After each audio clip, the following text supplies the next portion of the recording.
You're with the news here on Headlines Today with me, Shiv Arur. As Jammu and Kashmir struggles with the worst floods in 60 years, there's a big question over whether the devastation at such a large scale could have been minimized, at least to some extent. Two reports accessed by Headlines Today show that warnings were there, they did exist, even minute details about how the state could be hit by massive floods.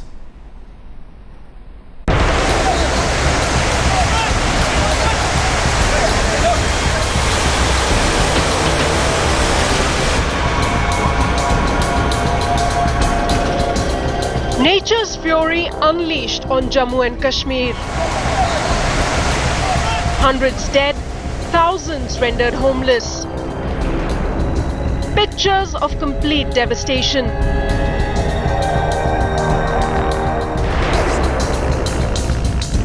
But could the state be better prepared to deal with a calamity of such magnitude? According to a report accessed by Headlines Today, perhaps yes. 4 years ago, the Flood Control Department of Jammu had formulated a dire but accurate warning on Srinagar being flooded by an intense spell of rain. The report and its copies that roughly weighed about a ton were sent to the Union Ministry of Water Resources.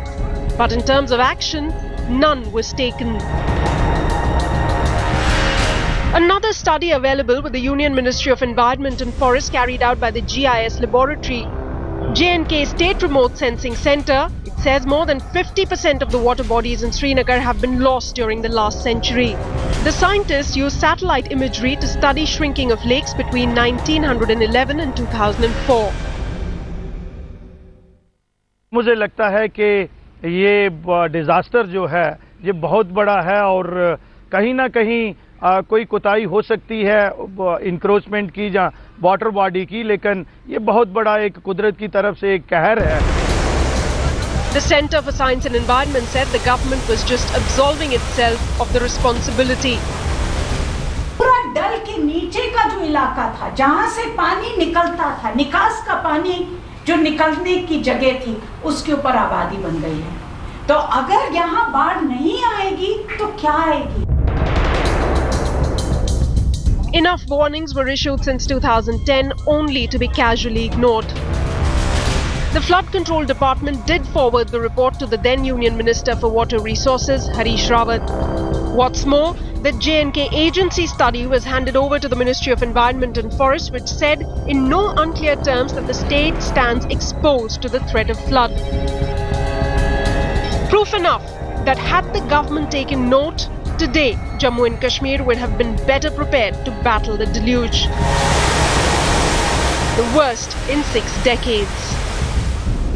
Bureau Report, Headlines Today.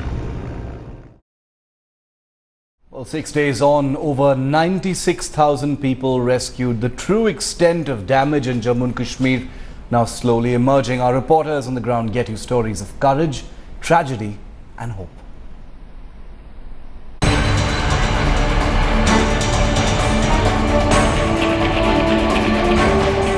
100 people still trapped as more and more people are being rescued by the Indian Air Force here. Dude, आप कितने दिन से फंसे हैं? Sir यहाँ 7-10 days हो गए हमें. 7 days. We'll also speak to you were here stuck. You came to this open ground. Is there food? Is there water? There is no water here. There is no electricity, but we have little food here. So there is still some food. Effort being made to rescue people. The Indian Air Force, as these people say, clearly angels in the sky. With cameraman Vinod Kumar, Gaurav Sawant in Srinagar for Headlines Today.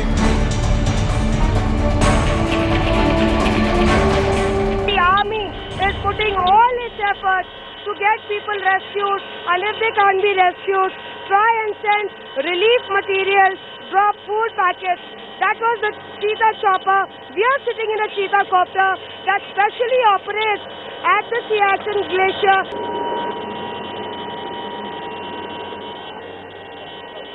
So now we are taking part in one of the relief operations, trying to provide food material to this family who is waving. They wave. There are 2 small children, 2 men, and few women there, right near the terrace, just few steps ahead. We We zoom in close to the terrace, just right on the terrace. Now the door will be opened and you can see how close we are to the house.